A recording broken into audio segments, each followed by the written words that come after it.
Gospodin Štern, dobro večer. Prvo, s ova vojna v Ukrajina i ono što se slučava Izrael, Gaza, Hamas i tako na tomu, nije shvativme, vidovme дека секоја војна чини пари. И дека во една војна победа тој што има пари, он што има оружје. Ne pobjeđuje u ratu onaj koji ima novac, pobjeđuje onaj koji prodaje oružje. Кој прода оружје. Гледате, американците со она неизгласување на буџетот и оној конфликт републиканци и демократи внатре.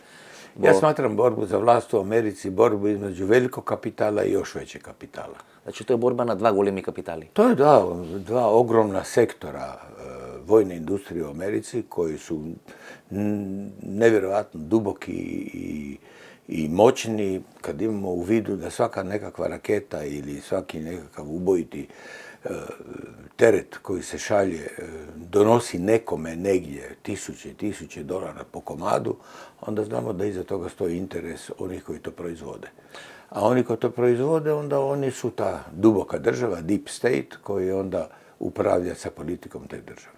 Vidite, na primjer, dve državi сега, ono što je slučaj со Хутите доле, Саудijska Arabija i Jemen, i ovo što je slučaj со Газа, Палестина, нели, дел, što може да се контролира Суетски канал, всушност тоа се војни, ние цело време говориме за Украина, да, тоа е еден сегмент или еден дел на целиот тој процес, меѓутоа овде се контролира оној крвоток на светот, бидејќи тој што контролира тој крвоток на светот, каде што целата трговија од Азија кон Европа оди, ако не оди таму, ако се врти околу Јужна Африка, тоа е преку 30-40% поскапи цени така натаму. И војните во основа се пари. Рат е у основи новац.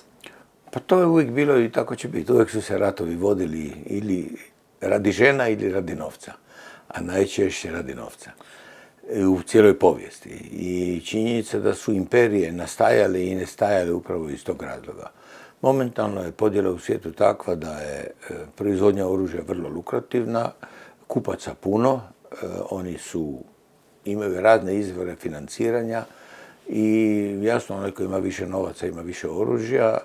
Nažalost, ljudi ginu, zato jer tim oružjem neko mora i upravljati. Toliko stotine tisuća poginulih u ovom nesretnoj, nazovimo je vojnoj akciji. To je rat, ali Rusi to dalje zovu proširena vojna akcija, redarstvena akcija u Ukrajini. Iza svih tih topova, tenkova stoje ljudi koji pogibaju zajedno sa uništavanjem tog oružja. A novi izvori oružja stalno dolaze u vidu međunarodne pomoći, tako se to zove, milijarde i milijarde dolara koje je svijet već poslao u Ukrajinu. On nije došao u novcima, došao u materijalnom obliku, najviše u obliku oružja i to se onda bilježi. I toliko će onda Ukrajina u slučaju pobjede ili zaustavljanja rata biti dužna nekome milijarde i milijarde dolara koji su dobili kao pomoć. Например, вие сте живееле во Русија, сте работеле во Русија и го познавате тој руски менталитет. Со Лежници, еден од големите руски умови, беше во конфликт со Путин, при крајот на животот ги смирија страстите, ги подобри односите и на крајот со Лежници вели јас бев во заблуда, бидејќи Русија може да се управува на два начини, со диктатор или со император. И тоа го покажува целата руска историја. Apsolutista. Naime, Rusija, ljudi zaboravljaju često da Rusija nije jedinstvena, ona se federativna republika, odnosno federacija nekoliko, 18 republika, raznih republika, među njima ima i dve izrazito islamske republike, a to je Tatarstan i Čečenija. I tu je bio problem unutarnji u Rusiji kad je Čečnja se otvorila kontroli i je prvi rat koji je Putin vodio je bio da se Čečenija dovede opet u red i pri tome je uništen glavni grad Čečenije, Grozni, koji je izgledao kao Gaza danas, međunarodno izgrađeno, napravljeno. Tako da kad ne bi bilo tog apsolutističkog pristupa režimu u Rusiji, ona bi se vrlo brzo raspala na 18 različitih republika, jer svaka ta republika ima svoje vodstvo, imaju svoje nekakve silnice koje djeluju centrifugalno, koje bi se htjele odvojiti od sredine. I to smo imali u slučaju Jelcina, pred kraj Jelcinove vladavine, kad je mafija u stvari vladala Rusijom, te težnje za osamostaljenje tih republika je bilo jako puno. I dolazak Putina je sve to skupa smirio, napravio rat u Čečnji, tamo je doveo stvari u red i uspio zadržati Rusku federaciju kao federaciju republika koje čine tu federaciju. Još veći problem od same Rusije bi bio ove zemlje koje su se izdvojile iz Sovjetskog saveza. To su svi ovi takozvani stanovi, to je Kazahstan, Uzbekistan, Azerbejdžan, Tadžikistan, Turkmenistan, koji su isto tako države sa velikim potencijalima, međutim u tim državama isto postoje čvrsti režimi čvrste ruke, nasljedno čak od oca na sina prelaze i to u slučaju Turkmenistana konkretno. I tamo su ti demokratski procesi na neki način ipak pod kontrolom, jer da ne bi toga bilo, ja mislim da bi ovaj militantni islam vrlo brzo prodorao u to područje, to su sve islamske zemlje. Dijelovi graničat s Afganistanom, na primjer. S Afganistanom, da, isto tako, recimo i Turska se toga boji. To nije samo problem Rusije, nego i Turske. I Turska tu mora paziti na Kurde i to je vrlo složena situacija. Pravi balans su Erdogan, da rečemo. Meka varijanta. Meka varijanta, da. I to cijelo područje, ako uzmemo u obzir da se to nalazi recimo na putevima koji su Afganistan, pa Irak, pa Iran u krajnjoj liniji, to je sve skupa jedno bure baruta koje u slučaju da popusti kontrola nad tim može eksplodirati kao lonac pod pritiskom. Znate, gospodine Štern, gledajte, tija što ga velite vi stanovi, to je всъщност Средна Азия, нели? Казахстан, Узбекистан, Туркменистан и така натаму. И са тия имат три клучни работи. Еден дел од нив располага со нуклеарно оружје, или таму било стационирано, може да го купат. Имат енергетски наоѓалишта, имат природни наоѓалишта. Например, во Казахстан има 47% од наоѓалиштата на ураниум во светот, што е, мислам, исклучително битно во една ваква констелација. И по новом литија. По новиот, и литија. И го имат рускиот начин на образование, милитантен еден начин да војуваат и така натаму, значи дека кои имате тие три елементи. И плюс ако се дојдат некои радикални исламски структури, тоа веќе четврти елемент и тоа е многу поопасно и од Саудиска Арабија, и од Иран, и од све тоа може да биде, веќе тој Казахстан е безмалку ко половина Европа, ако не по цела Европа по територија, по више него цела Европа. Повеќе него цела Европа, тоа се огромни територии. Тоа е сериозен проблем.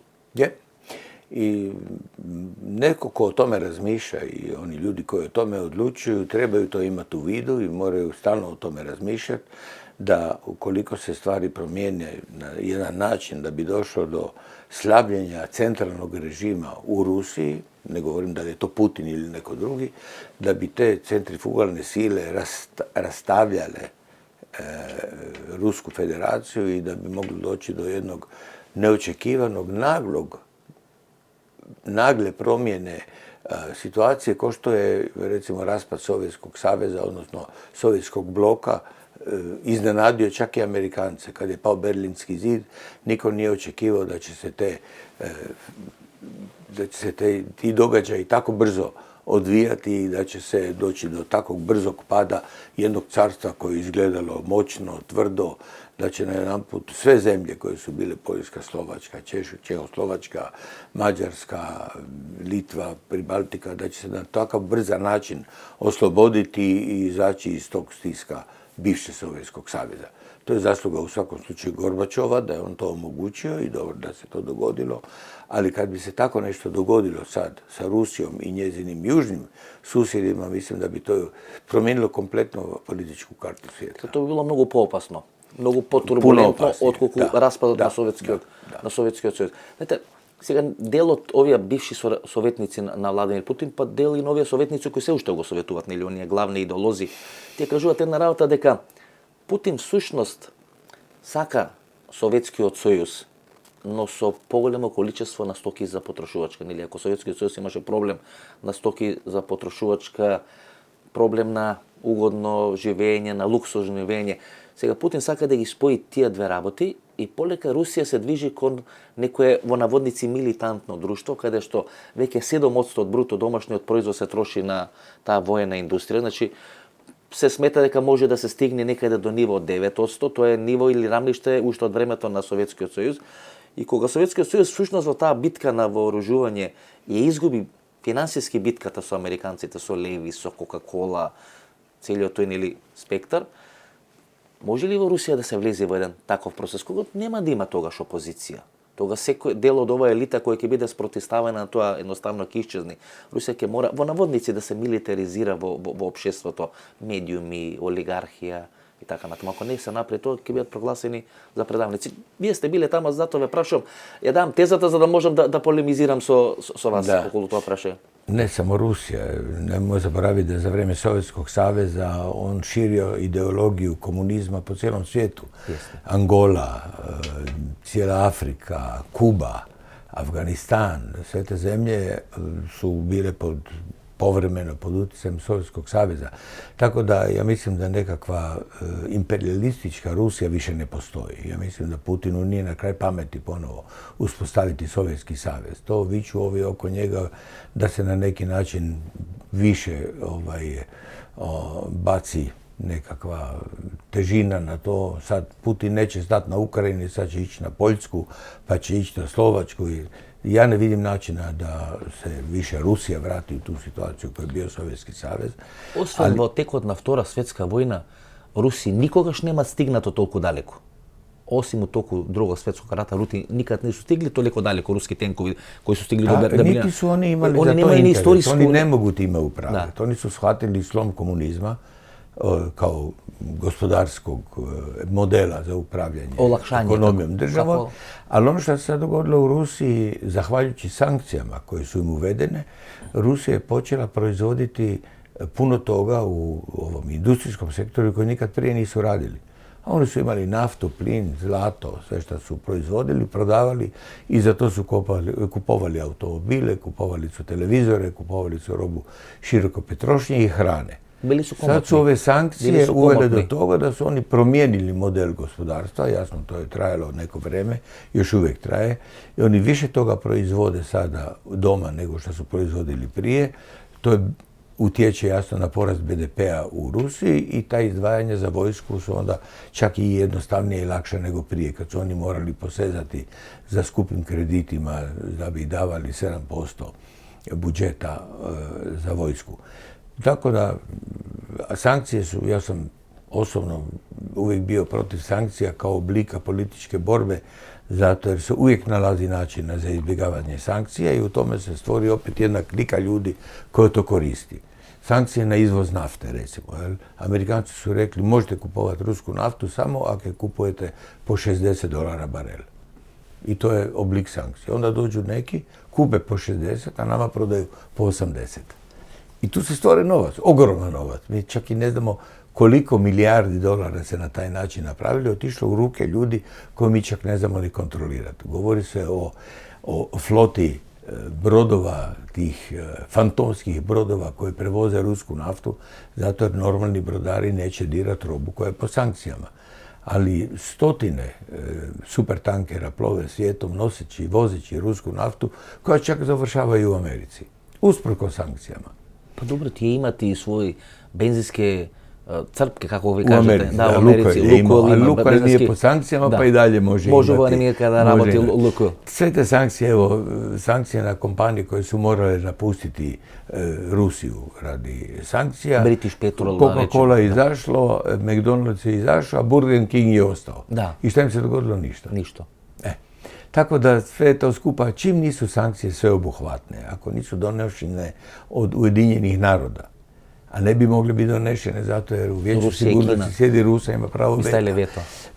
Svijet treba nekakav reshuffling, nekakvu reorganizaciju jer je očito sad i pogotovo sa sredstvima komuniciranja i medijskim promjena kompletno medijskog prostora, možda bi trebalo osmisliti neki novi model, ali evo, za sada to tako je kako je i ja se samo nadam da će se vrlo brzo stvoriti dovoljno jaka politička volja unutar Europe, prvenstveno unutar Europe, da se sa Rusima sjedne i sa Ukrajincima i razgovara o budućnosti. Jer to da će Francuska poslati 2000 vojnika u Ukrajinu da brani šta? Da brane Ukrajinu. S tim uvući cijelu Europu u rat, koji mi nećemo. Gospodin Štern, jedno vreme imаше u jedan period, evo na hrvatski, u jedan period je bilo ono mišljenje da Nemačka uvek voli da se spoji i da sarađuje sa Rusima i da ona promjena vlasti Scholz, Merkel je napravljena da se prekine ta pruska-ruska veza, a da Francija ima neku grižu savjesti, da su oni prekršili, ne oni, nego ove 4-5 države, tu su Velika Britanija, Amerika, Francija, da su prekršili onaj dogovor koji su napravili sa Gorbačovim, da se NATO neće dobližiti do granice sa... I s druge strane, recimo ta suradnja između Francuske i Rusije, Francuzima omogućava da oni žive u neki svoj film, u neku svoju iluziju, da su oni još uvijek neka velika svjetska sila. I sad jedanput dolazi Macron koji kaže mi ćemo poslati francuske vojnike u Ukrajini. Mislim, to je apsolutno izvan čitavog tog konteksta koji se tu širio i koji se tu pričao iz prošlih godina. Da, jako je široko područje i teško mi se skoncentrirati na taj odgovor jer on praktički nemam odgovora. To što se događalo, da je Njemačka koristila relativno jeftine energente iz Rusije... I to je bilo osnova na... I sad kad toga nema, njemačka industrija propada. Tako je. I odlazi u Ameriku, odlazi u druge zemlje, a njemačka industrijski div se polako raspada. Istovremeno i Njemačka donijela odluku da zatvori svoje nuklearke, pa je ostala bez električne energije, ne samo plina i nafte, nego i bez električne energije. A istovremeno Francuska koja ima preko 50 nuklearnih centrala gradi nove i svoju budućnost gradi na tome. Prema tome to nije više spor Francuske sa Rusijom ili Njemačke sa Rusijom, nego je to spor između Njemačke i Francuske. A opet zajedno uzavši je to spor između Europe i Amerike. Jer gledajte, mi zaboravljamo jednu činjenicu. Postoje dve vrste nafte. Evropska nafta se zove Brent, a američka se zove WTI. To su iste nafte. Uvijek je nafta u Americi jeftinija 5 do $7 po barelu. Spread. Jeftinije u Americi nafta nego u Europi. Kroz cijelu povijest naftne industrije. Prema tome, to je već jedna velika prednost industrije u Americi. Zbog čega? Zašto je tako? Zato jer Amerika ima svoj princip formiranja cijena i na burzama su se tako stabilizirali, a Europa ima s druge strane ovisna je bila o toj ruskoj nafti koja je stvarala glavninu toga paketa cijene nafte. I sad su Amerikanci s tim što su ograničili cijenu nafte na $60 po barelu, a Rusija i dalje prodaje po tome, dali su na neki način jedan signal da ruska nafta može koštati $60 po barelu i da je mi možemo po tome kupovati. Ali se niko ne usudi kršiti sankcije, osim onih koji krše tako da izvoze naftu iz nekih drugih izvora u Rusiji, prepumpavaju ih na otvorenom moru ili idu u neku luku, pa ta nafta izgubi svoje. Naftu ne možete odrediti porijeklo. Ima svoja kemijska svojstva, ali ne možete sa točnosti potvrditi odakle dolazi, pogotovo kad se ona namješava. A istovremeno vidimo prije 3 dana je Španjolska objavila da ona počela uvoziti LNG iz Rusije. LNG iz Rusije. Tako. Znači ovo što je trebalo preko Aleksandropolisa LNG dolaziti na Balkan i u Evropu. Tako je. I sad dolazi LNG iz Baltika prema Španjolskoj, a istovremeno nejedinstvo Europe se pokazalo i na plinu. Jer dok je sve ove zemlje Srednje Europe, Njemačka i Francuska, ne smiju uvoziti ruski plin, Mađarska može, zato jer se našla u posebnom poziciji, Orban je uspio to ishoditi, a i ove zemlje, Italija, Španjolska i Portugal, dobivaju plin iz sjevera Afrike.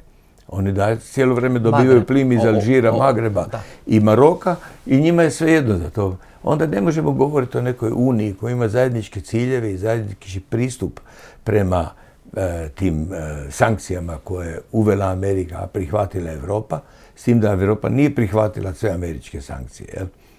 Evo, danas imamo slučaj jednog Rusa, zaboravio sam kako se zove, koji je kupio Zvečevo industriju, konditorsku industriju u Hrvatskoj, koji je na sankcijama Ukrajine, ali nije na sankcijama Evropske unije. Sad kad pitaju kako je on mogao kupiti, mogao je kupiti. Ona poznata fabrika Zvečevo. Zvečevo, da. Kupio Rus prije 2 dana. Konditorskih onih proizvoda. Tako je. Kupio prije 2 dana i sad u novinama piše oni pod sankcijama. Danas piše da nije pod sankcijama Europe, nego samo Ukrajine. Ukrajina je uvela sankcije nekim ljudima. Sad u tom cijelom kolopletu sankcija, ajde se snađi. I jasno da u tome svemu ima ljudi koji su dovoljno spretni i sposobni da te stvari zaobiđu, da nađu svoje mjesto i u cijelom tom košmaru što se danas događa u svijetu, mislim da će se stvoriti puno novih bogatstva, a propasti puno starih. Što bi sakal тука да искористам вашето присуство, вие сте биле генерален директор НИНа. Значи, нафтен експерт. И велите, не може да се одреди потекло на нафта ако се меша таа нафта. Nemoguće. Значи, не може да се каже ова е од Тексас, Ne, ma kako. ова е од Саудиска Арабија, ова е од Сибир. Nikako. Значи, нема шанса. Nema šanse. To je dve različite vrste koje se možda može otvoriti, makar recimo u ruskoj nafti. Svako polje proizvodi specifičnu naftu, ali sva ta nafta ide u zajednički cjevovod koji onda se transportira i to se nazivalo Russian Export Blend, REB. I jasno da se opet već tu moglo određivati otprilike koja je nafta. Ali kad to pomiješate sa nekom naftom iz nekog drugog izvora, sa Bliskog istoka ili iz Kine ili iz Indije, nema eksperta na svijetu koji može odrediti odakle je došla ta nafta. A dobro, šta je to laka nafta? Ili kod nas se kaže lesna nafta? Laka nafta se razlikuje od teške nafte isključivo po sastavu. U njoj ima više teških elemenata koji u preradi daju više bitumena, više mazuta, teške frakcije. A laka nafta proizvodi više lakih frakcija. Kerozen, plin, benzin visoke kvalitete i jednu vrstu dizela koje je, recimo, lakši dizel. A sve ove druge frakcije. Prema tome, iz lake nafte se dobe više visoko kvalitetnih produkata, ona je zato i skuplja, a iz teške nafte se dobivaju ove teške frakcije. Međutim, šta se dogodilo u Europi? Kako su svi htjeli proizvoditi sve više lake nafte, zanemarili su ovaj dio teške nafte, tako da recimo fali mazuta i fali bitumena. Puno cesta u Hrvatskoj nije asfaltirano do kraja, zato jer nema dovoljno bitumena za asfalt za te ceste. I taj bitumen više skoro i ne postoji u Europi, jer se on smatra kao prljav, kao ostatak teške nafte koja se prerađuje u rafinerijama i zato i nije popularan. Ja. Kad je počeo rat u Ukrajini, skočila je na birzama cena mazuta. Ove naše rafinerije u bivšoj Jugoslaviji, ova Skopska rafinerija, oni su se više zvali mazutare nego što su zvali rafinerije. Onda smo mi zatvorili te rafinerije, smatrajući da oni više proizvode mazut nego što proizvode naftu. Kad je skočila ova cena mazuta, zbog toga što tenkovi na ukrajinskom ratištu koriste mazut, a ne koriste nafte, recimo, onda je cena mazuta išla puno gore. Kako ja znam, tenkovi koriste teško lož ulje, ali mazut koriste brodovi. Jeste. I to je jako postala vrijedna sirovina u odnosu na to što je bila. Sad imamo je li cena skočila? Je li još visoka cena mazuta? Visoka cena mazuta u odnosu na ono što je bila prije. Prije rata? Da. I ima još jedan element koji je sad novi, kako su Ukrajinci počeli bombardirati rafinerije, odnosno dronovima napadati rafinerije u Rusiji, tako će doći do nestašice derivata koje opet su nalazile svoj put za izvoz prema Europi ili prema drugim zemljama. Međutim, sreća u nesreći je ta da su ruske rafinerije još za vrijeme Sovjetskog saveza, odnosno i prije, građene, to je bila uredba Staljinova, da se rafinerije moraju graditi na ogromnoj površini. Rafinerija u Rusiji je 10 puta na većoj površini nego što je rafinerija u Europi.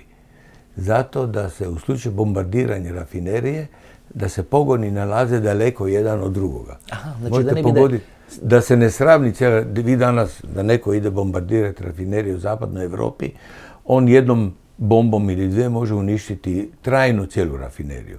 Ovo što se događa u Rusiji je da on može pogoditi određeni pogon, ali nije uništio rafineriju jer se taj pogon može vrlo brzo dislocirati na neki određen dio. Ruske rafinerije su na prostori od 5 km na 5 km. To su ogromna prostranstva. To su mali gradovi, recimo. Mali gradovi, da, veliki gradovi. A recimo u Europi, ako se sjećate, ako neko sljeće u Beč, kad vidite rafineriju Švehat, koja je među najvećima u Europi, ona je stješena na jednom prostoru koji je jedan kvart u Zagrebu. Mala. Jel? Da, mislim kad dođete sa aerodroma u Beč... I sve to ima svoje razloge. Pa u Rusiji je sve veliko, isto u Americi, to je sve... Ali da, u Americi nisu isto velike. Amerikanci cijene prostor. U Rusiji prostor nikad nije bio issue. Da oni imaju više prostora. Imaju koliko prostora koliko hoće, ali je bila taktika vojnog dijela uprave države da se rafinerije grade na velikim prostorima, da su pogoni međusobno dislocirani i jasno da to izaziva troškove. Ali koji u komunizmu pratio trošak? Niko. Jer kad vi vozite nekakvu, ne znam, paru iz jednog pogona u drugi 3 km, za to vrijeme se ono hladi i efekat rafinerije je puno manji. To košta više, jel? Gospodin Štern, znači, vi hoćete da kažete da Ukrajinci ne mogu reprezirati onaj model Huta i Jemena, koji su dronovima uništili najveću saudijsku rafineriju i nanijeli veliku štetu u Saudijsku Arabiju. Jer ovdje vi dronovima možete pogledati jedan kompleks ili jedan manji deo rafinerije, no ne možete uništiti čitavu... Koncentracija rafinerije na manji prostor je vrlo rizična. Znači, mnogo rizično. Znači, Huti to pravi. I onaj model neli na dronovi, na bespilotne letjelice koje se koriste... Oni mogu oštetiti dijelove rafinerije, ali drugi dijelovi će za to vrijeme raditi i oni će to brzo popraviti i dovesti u funkciju. LNG. Znači, i Rusi su počeli proizvoditi LNG. Znači, to je bio onaj američki model. I onda se došlo pre godinu i po dana, onda su Amerikanci počeli razvijeti tu strategiju. LNG. Da. Gorivo i Europa mora kupovati, to je bilo puno skup. A u međuvremenu su sad zabranili. Zabranili su to. Da. Zabranili. I onda sad Rusi uletili su u taj prostor i prodaju svoj LNG. Šta je razlika između LNG-a? I čega? Rećemo, šta je karakteristika? LNG je jednak. Američki, ruski, on je po prirodi prirodni plin koji je stješnjen i pretvoren u tekućinu. I kroz to se dobi puno manji volumen toga plina koji se prevozi, međutim to je dosta skupa aktivnost, akcija, to se mora sniziti temperaturu do 160 stupnjeva Celzija, minus 160 stupnjeva Celzija i pritisci su oko 30 bara, jasno. I sve to skupa stoji puno novaca. Lakši je transport LNG-a, recimo, onda ne mora se koristiti ove gasovodi ili plinovodi. To je skuplje. To je skuplje? Puno skuplje. Jer vi morate plinovitu fazu pretvoriti u tekuću i onda ponovo kad ste došli u luku iskrcaja, tekuću pretvoriti u plinovitu. Prema to su dva postupka koji troše veliku količinu energije koje se mora napraviti da bi se iz LNG-a dobila ista efikasnost kao od prirodnog plina. Ali to je isti medij. To je prirodni plin koji je samo promijenjeno molekularno i stješnjen u manji prostor kako bi se moglo prevoziti više toga medija u većim količinama u manjem kapacitetu prijevoza. Aleksandropolis, ona luka Aleksandropolis, to je Grčka, odnosno na samoj granici sa Turskom, tamo je trebalo dolaziti ovaj LNG, prirodni gaz. I onda se transportirati preko čitavog Balkana, odnosno Makedonija trebalo koristiti, pa mislim da je Makedonija trebala imati i dionicu, odnosno udeo u tom projektu u Aleksandropolisu. Pa može, ali i ne mora. Mislim, dok ta luka radi, ne vidim da je vlasništvo vrlo bitno. Jer... Koliko je skuplje, recimo, LNG u usporedbi sa... Pa otprilike 20%. 20%. Otprilike 20%. U odnosu na prirodni plin. Aleksandropolis je izgradio veliku luku za LNG jer je upravo ta ideja bila da se tamo dolazi većim brodovima i onda da se prekrcava u manje brodove i da se onda odvozi recimo u Jadran i na terminal na Krku i kod Venecije ima 2 terminala za LNG. Međutim, to nije saživilo. Iz nekog razloga valjda su brodari našli načina da zaobiđu ta ograničenja koje im pružaju određene luke. Svaka luka je specifična. Možete, vi ste rekli da svaki rat je rat zbog žena ili rat zbog novca. Evo, onda dodajemo da se novac može razdeliti na nekoliko stavki. Jedna od tih ključnih stavki je nafta, odnosno energija, odnosno plini, tako da. Katar, jeste radili nekad u Katru? 1996. godine sam bio u sklopu delegacije u Katru, gdje je nama Katar, tada Hrvatskoj, novoj formiranoj državi, nudio. Oni tada su imali 2 takozvana trejna, 2 uređaja za ukapljivanje plina i htjeli su raditi 3. I onda su nama nudili da mi uđemo kao partneri u izgradnju tog 3, a da oni uđu kao partneri u izgradnju terminala na Krku. 1996. godine. Jasno, Vi ste onda bili ja sam tada bio u INI. A u INI ste bio u bili? INI, da, 90. Ne, pardon, još sam bio ministar. Ministar gospodarstva. Da, 97. sam prešao u INU i onda smo nastavili o tome razgovarati. Međutim, to su procesi koji traju dulje vremena. Došlo je do izbora 2000. godine, mi smo otišli sa vlasti i onda više niko nije o tome razmišljao. Bilo je još par pokušaja, odlazile su delegacije u Katar razgovarati, ali kad jedanput se partneru predstavite kao neozbiljan sugovornik, onda on više s vama neće razgovarati. Je li Katar veliki igrač, recimo? Veliki. Znate, zbog čega vas pitam? Bilo je jedna američka analiza, kad je rat u Gazi ili rat protiv Hamasa u pitanju, kaže da Katar je najveći investitor u Gazi i da čitav taj spektar novih zgrada, onih tunela dole, da je to investicija iz Katara, da je jedan deo lidera ili vođe Hamasa da imaju svoj egzil u Katar i da je Katar znao da će Hamas napasti Izrael, odnosno napasti onaj pogranični deo Izraela i Gaze. I da je Katar to uradio u onom trenutku kad je bio napovidak dogovor između Saudijske Arabije i Izraela.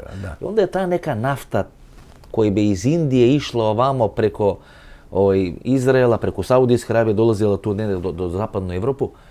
I radi se o prvo velike količine novca, pare, uticaja, moći i tako dalje. Jel moguće da je Katar, koji je u međuvremenu postao jedan od najvažnijih američkih saveznika u tom delu svijeta, da može tako, hajde recimo inteligentno odigrati, da iskoristi Hamas, da napadne Izrael, a da se na neki način prolongire ili trajno uništi taj dogovor između Izraela i Saudijske Arabije. Mislim da sam hrvatski ovo dobro. To su razne teorije i teško mi se na to očitovati, ne znam. Bilo je dogovor. Ne znam detalje. Trebalo je doći do normalizacije odnosa između Saudijske Arabije i Izraela i do priznanja Izraela, Saudijska Arabija, ali da budemo na čistu jedno pitanje koje je zajedničko ne samo za Katar, nego za sve zemlje Arapskih Emirata. Sve su to male zemlje, bez velike vojske, sa jakim sustavom sigurnosti.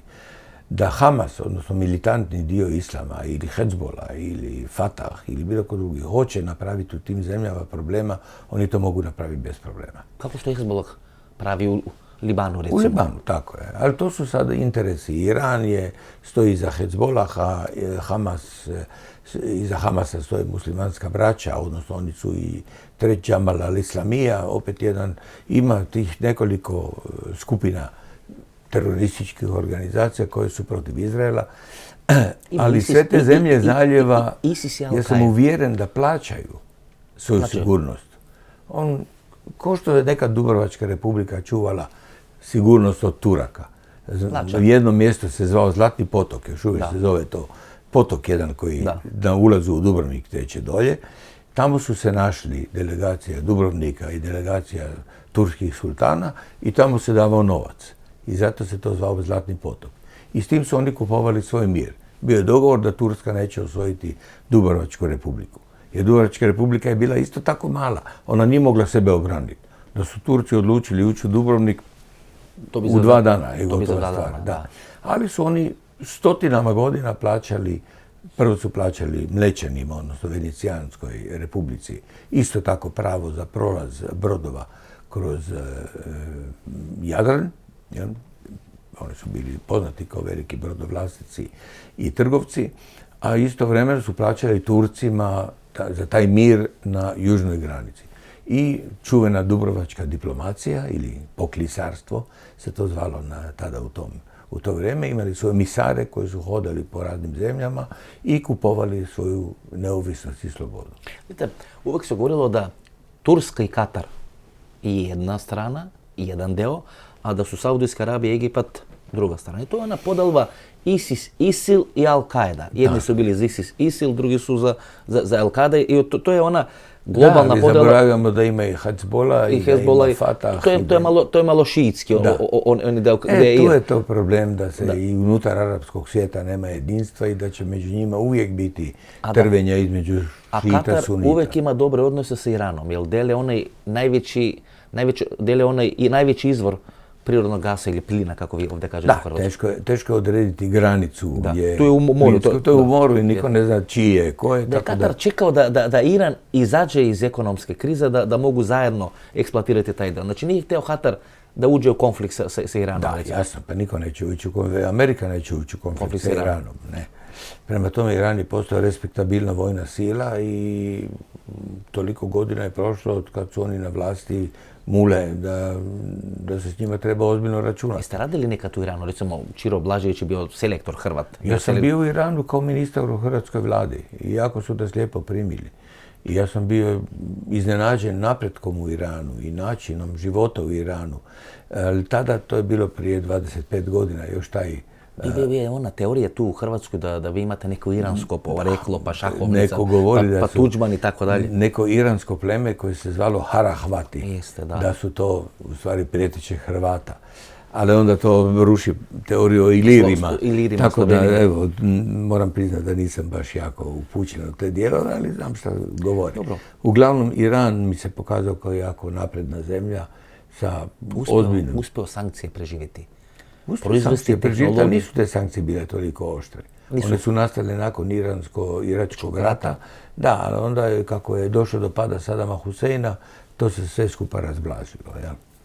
I mislim da je bila velika pogreška tada srušiti. Onaj iranski model u stvari Rusi koriste kako da probiju te sankcije, kako da zaobiđu te sankcije. Nije samo iranske, to je radila Južna Afrika kad je ona bila pod sankcijama. Rodezija i tako da. Rodezija. Sve te zemlje koje su bile pod sankcijama, gledajte, trgovci su vrlo uspješni ljudi i pametni ljudi, zato su i trgovci. I oni uvijek nalaze načina da zaobiđu propise. Evo sad imamo najnoviji škandal u Europi da su istražitelji tog europskog Interpola ili kako se zove EPO uhvatili gorivo koje se iz Hrvatske izvozilo u Italiju i u Italiju se nije plaćao PDV. Jer PDV uvijek kraća krajnji korisnik. Da. I sad su to šteta $300 milijuna, sad je to upravo u toku. Ruska nafta ulazila u Italiji. Ne zna se da li to... Ne, to su derivati. To su derivati. Da, derivati. Koji se trebaju ne možete odrediti otkud su kad ne možete odrediti porijeklo takve robe. Jel? Ali uglavnom to se dogodilo. Hrvatska je tu nedužna. Tu se nije morao platiti PDV jer smo mi sad bili samo tranzitna zemlja za tu robu. Ali je problem u Italiji, njima fali $300 milijuna u njihovom fiskusu. Onda je Grčka i Kipar, ili Cipar, kako vi kažete, oni su imali brodove koji su prevozili rusku naftu, a bili su pod sankcijama, recimo, kod Europske unije. Da. I nisu samo brodovi. Jesu to velike novce, recimo, vi ste rekli da postoje flote i flote brodova koji hajde recimo ilegalno u navodima transportiraju tu rusku naftu. Jesu to velike novce u pitanju? Koliko je zarada recimo od jednog tankera? Teško reći, to je nemoguće reći. Ne može? Nemoguće reći. Pokušajmo vidjeti, ako tanker ima 100.000 tona. 100.000 tona. Barel košta $60, što je dozvoljeno. Da. To je puta 7, 6 plus 7, koliko je? 60 plus 7, to je 420. 42, tako je. Znači, $420 je tona, puta 100.000 tona, to je $42 milijuna. $42 milijuna. Sad na to dodajete još $20 razlike po barelu. Od toga i dobili ste iznos koji se plaća po jednom brodu. I koliko ima takvih tankera i vrlo? Teško je to izračunati. 1000, je li tako? Tako je. A onda je sad to pitanje i osiguranja. Niko neće tu robu osiguravati, odnosno hoće, ali neke nove male osiguravajuće kuće koje će preuzimati rizik. Ako se nešto i dogodi, ona će nestati preko noći. Pa imate banke preko kojih taj novac ipak mora proći. Velike banke se neće usuditi jer su pod kontrolom američkih financijskih vlasti, a male banke rade šta hoće.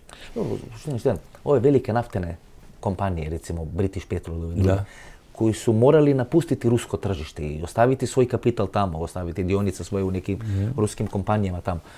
Jesu oni sada, kako bi rekao to na hrvatski, jesu oni sada smatraju da su pogrešili? Teško mi je govoriti u njihovo ime. Jeste radili sa njima? Vi ste imali komunikacije? Ja sam radio i sa njima i za njih. I za njih? Da, gledajte, tu ne mogu nikoga optužiti. To je čisti gubitak para, recimo. Ali tu unutar toga ulete trgovci. Te kompanije imaju svoje trgovačke odjele, ali oni to sigurno ne rade. Ali ima trgovačke firme koje to rade. Za njih? I onda, za njih? Da, za njih.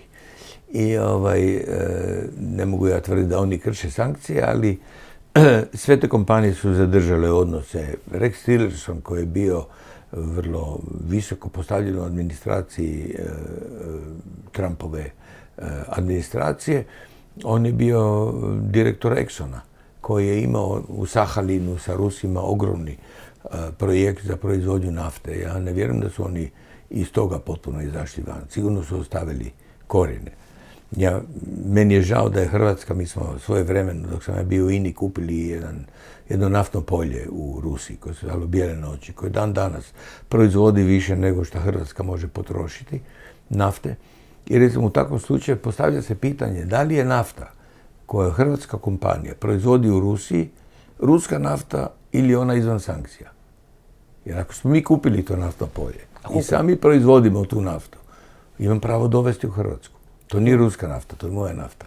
A koliko ste dali, koliko ste platili za to? Mi smo za to tada platili, to je bila jedna fantastična priča koji iz filma, mi smo za to platili $17 milijuna. Za cijelo naftno polje sa 650 bušotina. 650 bušotina? Svaka bušotina da danas napravite takvu bušotinu, to je $1 milion, najmanje. Znači 650 milijuna? 650, minimalno. Ja? Minimalno. I mi smo to kupili za 16-17 milijuna, onda ovi ljudi koji su iza mene došli u INU su htjeli to prodati, pošto poto, i prodali su za 75 milijuna, od kojih 20 milijuna nikad nije ušlo u Hrvatsku. Ostalo je na nekim računima. A vi ste to kupili u vreme Jelcina, kad je Rusija bila na... Ne, to je bilo već za vreme Putina. A to ste kupili za vreme Putina? Da. Ruska naftna industrija, naime, Ruski je toliko veliki proizvođač nafte da njih ne zanimaju mala polja. Velike ruske kompanije, bušotina koja ne proizvodi 5 kubika nafte na dan, oni nju zatvaraju. A mi smo u Hrvatskoj, naš INA i Naftaplin, imali smo jako dobre stručnjake, jer mi smo tu izvlačili u Hrvatskoj bušotine koji su davale i 1 kubik na dan, 2 kubika na dan. A vama koliko su ovi dali? To ste kupili u Rusiji? Ako ste vam u Hrvatskoj imali 1 ili 2 kubika na dan u Rusiji? Ne, tamo se bušotina zatvarala kad je imala 5. Tako. Da. I kad smo mi došli tamo, mi smo tih 5 kubika sa našim znanjem i tehnologijom podigli odmah na 10 do 15 kubika na dan. A vamo u Hrvatskoj ste imali izvora koji su davali 1 do 2 kubika? Da, ali to je naša nafta, stara ležišta, više se nije dalo to eksploatirati sa sekundarnim i tercijarnim metodama pridobivanja, tako da smo mi tu tehnologiju jako dobro savladali. Naši ljudi kad su došli konkretno u to mjesto koje se zove Radužni, u zapadnom Sibiru, oni su izazvali revoluciju tamo. Oni su pokazali da mi znamo ono što Rusi kao velika država ne mogu napraviti. Dobro, gdje je to rekli zapadni Sibir? To je znači... Kod Nižnevartovska, to je otprilike 2800 km sjeveroistočno od Moskve. Znači 2800 tisuća. To je negdje ko od Istanbula do Londona? Otprilike, da. Otprilike. I kako ste dovozili tu naftu? Da, ima naftovod. Naftovod sve? Sve je bilo napravljeno. Napravite dogovor. Kako recimo naftovodi rade? Vi plaćate godinu dana, 2 godine, 3 godine ili imate dogovor neki? Ne, imate po količini prevezene nafte, toliko plaćate po toni i to je to. I ona vam isporučuje u luku ili u neku luku, recimo. Željezničke cisterne ili recimo Mađarska i Češka i Poljska i istočna Njemačka su dobivale naftu po takvom naftovodu direktno bez prekrcavanja. Ravno do rafinerije. Do rafinerije. I koliko im treba, taj dan oni ugovore i otvori se ventil, toliko dobe, prerade, idemo dalje. Kako se radilo u vrijeme Putina kad ste bili tamo? Jel Rusi poštuju reći?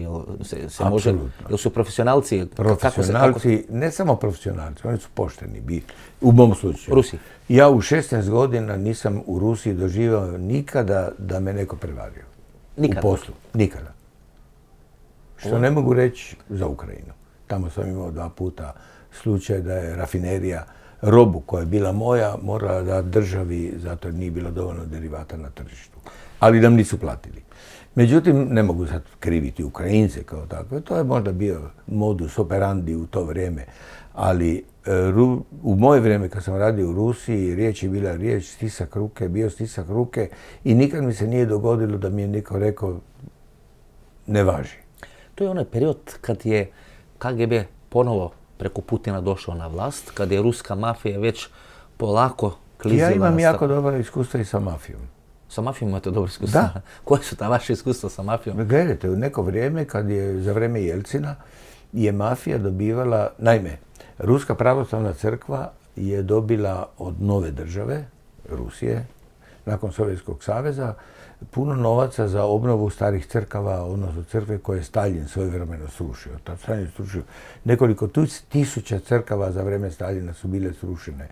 I oni su dobili novce da ponovo izgrade te crkve i da ih vrate u onom izvornom obliku, imali su nacrte i tako. Za to je država njima davala naftu. Imali su alotman određenih količina nafte koje su išle za Rusku pravoslavnu crkvu. Crkva ne zna trgovati naftom. I onda su se tu pojavile određene skupine, zovite to mafija. To trgovačka društva koja su se pojavila, koje su od crkve dobivale tu naftu i prodavale. I često sam ja bio u situaciju da od takvih kompanija, vidite, Rusiji za vrijeme Jelcina mafija nije bila ružna riječ. Mafija je bila oblik organizirane trgovine i organiziranih interesa koji su bili polulegalni. A kriminalce, one što mi zovemo mafija, su oni zvali špana. Špana? Špana. To su bili, oni su radili razliku. Ovo je mafija, to je dobro, a špana su kriminalci. Tako da smo mi često i ko firma od tih firmi, to nije bilo Corleone, pa si došao k njemu doma sa novcima. To su bile firme koje su radile u interesu To su korporacije, Ruske. znači, to su korporacije. Da. Vi platite na račun, platite preko banke. Sve je bilo kako treba, preko banke, računi i ta nafta je dolazila u rafinerije diljem Evrope i svijeta i ona se tamo prerađivala, bila je plaćena i to je funkcioniralo. Znači, ne samo vi, u nego i evropske rafinerije, evropske kompanije, oni su kupovali tu naftu od te ruske. I od toga su se sad razvile te trgovačke kuće, čak i velike trgovačke kuće Rusije. Naime, ruska naftna industrija je doživjela veliki udarac kad je nastala privatizacija naftne industrije u Rusiji. Naime, svaka naftna kompanija u sebi sadrži i jedan dio koji je čisto tehnološko-inženjerski kadar, jel tako? Ali u Rusiji je to bilo u institutima. To nije bilo unutar naftne kompanije. Znači, naftno polje Nižnevartovsk je bilo naftno polje koje je samo proizvodilo. Ali svi proračuni, geologija, tehnologija i pridobivanja nafte su se razrađivali u institutu koji je možda bio u Moskvi. I sad kad se je došlo do privatizacije naftnih polja, on je privatizirao naftno polje, ali institut se raspao u Moskvi jer nije dobivao novce ni od koga. To je bilo to vrijeme. Je li bio državni? Bio je državni i polako je propadao. Ljudi su otišli. I sad su onda formiranjem naftnih kompanija, kad su se udružili nekoliko tih naftnih polja u kompanije, onda su oni ponovo te ljude privukli natrag i sad su ti ljudi radili unutar kompanije. I to je bila ta transformacija ruske naftne industrije. U to vrijeme je došlo do velikog pada proizvodnje, jer nije bilo mozgova koji su bili u Moskvi da im kaže šta da naprave sa određenim poljem gdje je pao pritisak. Znači, mozak je bio, softver je bio u Moskvi, a hardware je bio na naftnom polju. Znači, ko onaj vid sa mojo Haso i suljo kupa moju kanal, dolazi Haso, zatrpava kanal, kaže bolan Haso, nema logike šta ovo radiš, pa kaže ima logika, nije tu suljo da stavi kabel. Tako je bilo ovdje. To je otprilike bilo to. Otprilike bilo to. I to je ta jedna transformacija gdje smo se mi kao INA jako dobro snašli i mi smo uletili sa svojim malim naftaplinom u recimo takvo naftno polje i vratili smo znanje koje nije više postojalo tamo na to područje i postigli fantastične rezultate. To je ovo sa crkvom, da je ruska država davala nafta. Da. Ona je pomagala crkvu i opet legitimno. Ako je neko u povijesti srušio te crkve, crkva je veliki element. Crkva je korporacija, znači bili su pravo koji su govorili da Ruska pravoslavna crkva ima svoj udio u trgovini cigaretama i tako dalje, naftom. Da. da. Znači to je bogata jedna institucija, znači koja bi pandan recimo Kremlju. Veliki dio je išao u obnovu crkava, jer se jako puno crkava poslije napravilo, obnovilo, to su karaule u navodima, recimo tamo gdje ima crkva i tamo gdje ima karaula, tamo je država. U stvari, to je rusko poimanje. To je rusko poimanje. Pa vidite da je Putin uvijek uz lidera, da, Ruske pravoslavne crkve i ona je izuzetno jaka i Rusi još uvijek ne gube toliko vjernika kao što se gubi u zapadnoj Europi. Gospodin Štern, da vas pitam još nekoliko pitanja, rekli smo oko 60 minuta. Koja je ova ruska naftena kompanija ili kompanija za prirodni gas koja je ključna, koja je najbitnija za Putina, recimo, najbitnija za Rusku federaciju, ali to je Lukoil, to je Gazprom. Ne, to je Rosneft. Rosneft? Rosneft. Zbog čega, recimo, Rosneft? Pa zato jer ona bila najjača i ostala je pod kontrolom države, tako da je njezin rukovodilac Sećin je uz Putina jedan od najjačih ljudi u Rusiji. On je bio šef kabineta Putina, ako se ne varam. On je bio šef kabineta Putine. Prije njega je stvorio Rosneft jedan fenomenalan lik, ja ga dobro poznam, on se zove Bogdančikov i on je u stvari stvorio Rosneft. To je jedan inženjer nevjerovatnog radnog elana i poštenja i on je od nekoliko naftnih kompanija uspio je objediniti u taj Rosneft i napravio je tu ogromnu kompaniju koja je vlastite rafinerije, ima vlastitu proizvodnju nafte, transportne sustave, izuzetno veliko. Međutim, je došao moment kad je njemu bilo rečeno, navodno se Putin htio riješiti Sećina u administraciji, pa je rekao da se makni, a kud ćemo te staviti, idemo te staviti u Rosneft. Ali to se događa i ovdje. Kako sam ja, kad je došao Račan na vlast u Hrvatskoj, neko je rekao, mi imamo svog čovjeka za INA-u, makni Šterna. Makni Šterna. To se događa i to je normalno. U velikim kompanijama. Da, međutim, oni su fulali naši. To što su mene maknuli, ništa, hvala im, baš dobro mi je došlo i krenuo sam raditi u Rusiju ponovo i tako. Ali su oni počistili 160 ljudi iz vrha kompanije. Rusi to ne rade? Rusi to ne rade. Oni promijene čelnog čovjeka, ali mozak ostavljaju na miru. Jer bez Šterna INA može funkcionirati. Ali 160 ljudi maknuti iz vrha kompanije je, ja bih rekao, zločin. To se ne smije raditi. Bili su Remnjev Hirev, to je Gazprom, i Alek Perov, to je Lukoil. Onda su došli ovi novi ljudi, Miller i tako dalje, tako dalje. I su to još velike kompanije. Recimo, Gazprom je jedna od stožernih. Alek Perov je isto dugo godina na čelu, sad sam povukao, čuo sam da više nije na čelu Lukoila, ali je isto stvarno respektabilnu kompaniju. Međutim, ja sam s Alek Perovim surađivao još za vreme Sovjetskog saveza. On je bio zamjenik ministra energetike. Zamjenik ministra energetike? Da, Vagit Alek Perov. I mi se od tada znamo. To je neki prirodni put preko državnih institucija, onda dođete na čelu neke tvrtke. Gledajte, ljudi koji znaju, znaju, bez obzira koja je ekipa na vlasti. Ko je najveći novac zaradio na sankcijama prema Rusiji? To je jedno pitanje. Drugo pitanje je, koja je ta granična cena koja može da predizvika problem za ruski budžet, koji može predstavljati problem za ruski budžet, za ruski proračun.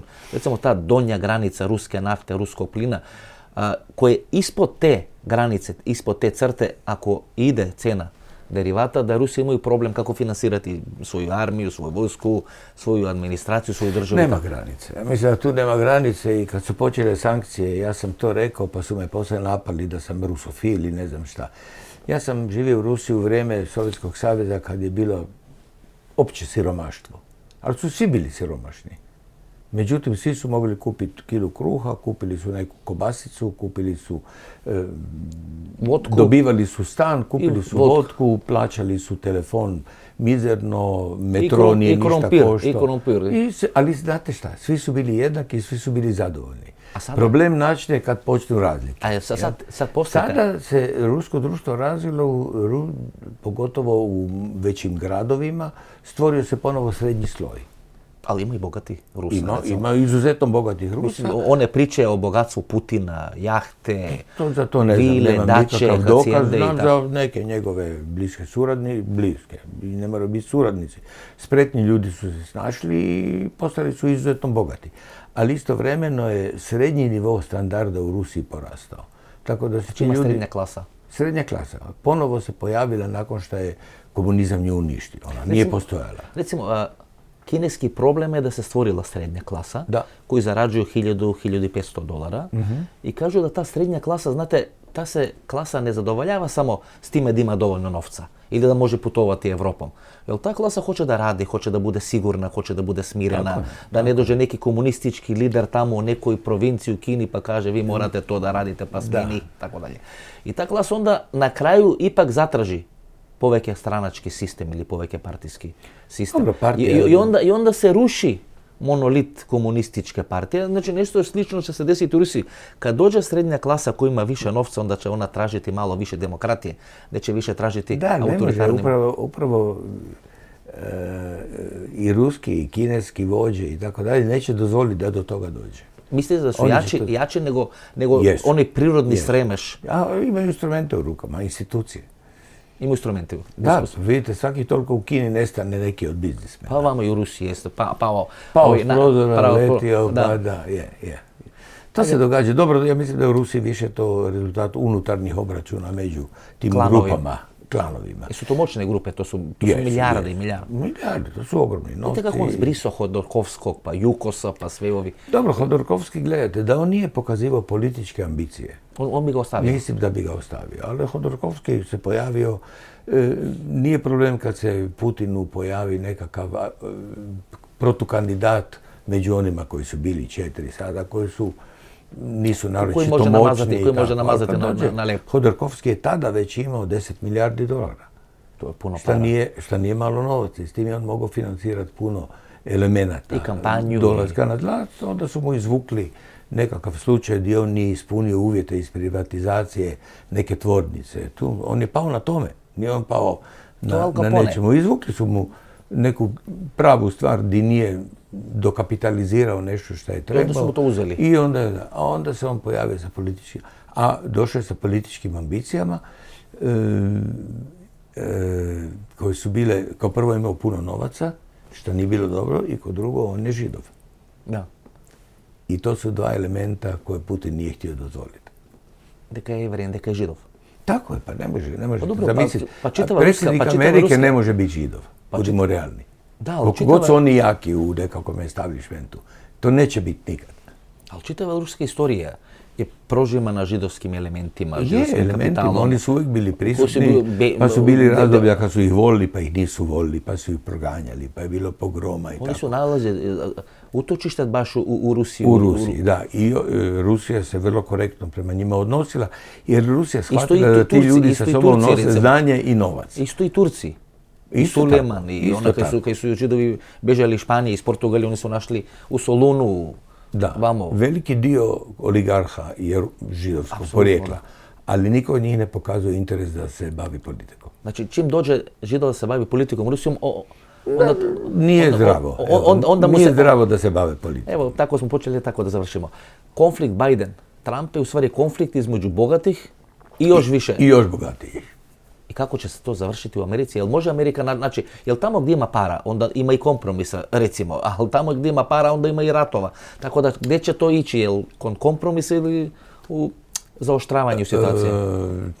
Ne znam, ne poznam tako dobro situaciju u Americi, ja samo vidim duboke podjele u američkom društvu, ne samo sa naslova novca, nego i etniciteta.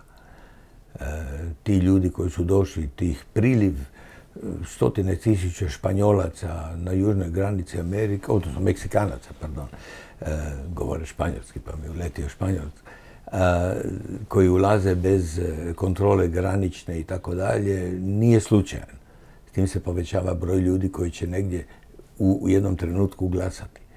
Dobro, ako Amerikanci ratuju, odnosno Ukrajinci ratuju u Ukrajini do zadnjeg Ukrajinaca, da li će Indijci i Kinezi spašavati Putina i Rusiju do zadnjeg Rusina i do zadnjeg barela ruske nafte? Jer mislim da Indija i Kina su najviše profitirali na ovaj rat u Ukrajini. Pa ja mislim, gledajte, ja se nadam da će zdrav razum prevladati, da će se stvoriti. Ono što je interesantno je da ne postoji nijedna svjetska inicijativa za zaustavljanje toga konflikta. Isto kao što ne postoji nijedna svjetska inicijativa za zaustavljanje rata u Gazi. Jel? Nema. Vi to povezujete? Ne povezujem. Povezujem to sa tim da Ujedinjene narode su izgubili svoju moć.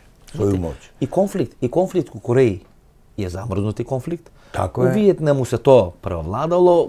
Konflikt s Iranom jeste home free, nema više nema, to je već jedna prosperitetna država. Ja sam neki dan izašao s jednom inicijativom za koju mislim da bi bila dobra, a i vašim gledalcima bi mogla biti bliska jer smo s ovim područjima. Ja mislim da situacija između Izraela i Palestine se može riješiti kao što smo riješili Bosnu. Nismo mi, nego Amerika sazvala zaračene strane u Dayton i rekli me, dečki, nemojte se igrati, evo mi ćemo staviti međunarodnog visokog komesara koji će upravljati vašom državom gdje se ne možete vi o ničemu dogovoriti.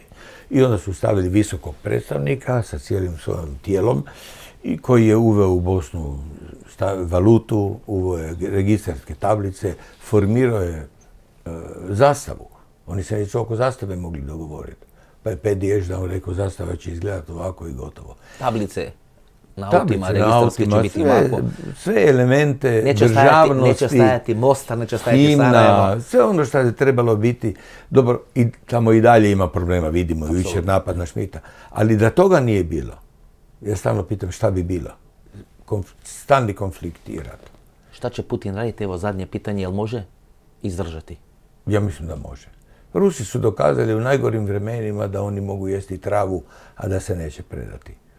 I mislim da to, ali ne možemo uopće razmišljati. Oni doživljavaju Ukrajinu ko svoju državu, Rusi. Pa te dijelove koji su osvojili oni doživljavaju, zato jer njihova je logika, tamo je veliki dio stanovništva ruskog porijekla, pa je to naše. To je vrlo opasna teza. Da, pa tamo ratuju... Po toj logici bi Srbi imali pravo bili napast Vukovar. Apsolutno. I to je bila isto njihova, ali to nije tako.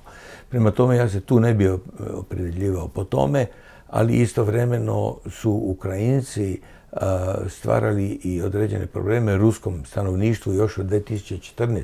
Ovaj konflikt nije nastao prije 2 godine. On traje još od vremena 2014. opet bazirano na ekonomskoj snazi jer su te 2 regije, Luganski i Donbas, najjače industrijske razvijene i materijalnog bogatstva Ukrajine, tako da je to. U tome je problem, znate, gospodin Štern, da te 2 regije gdje je dominantno stanovništvo, rusko stanovništvo, oni su bogatiji, recimo, od Grozni, bogatiji od Sankt Petersburg, pa boga mi bogatiji od Moskve, recimo. I sad vi ne možete naterati te ljude da rade po ruskim principama. Ali nekakva tamo, recimo, ko što bi za Gazu vrijedilo ovaj sistem iz Bosne sa visokim predstavnikom, ovdje bi vrijedilo reintegracija ko što smo Hrvatska napravila sa... Onda bi došla ta neka podjela, istočni, zapadna. Ne mora doći do podjele. Po principu istočno-zapadno. Ne mora doći do podjele. Ovi dobe sva prava koje trebaju imati. Srbi u Vukovaru su jednako vrijedni stanovnici. Mislite da bi Ukrajina mogla biti reintegrirana?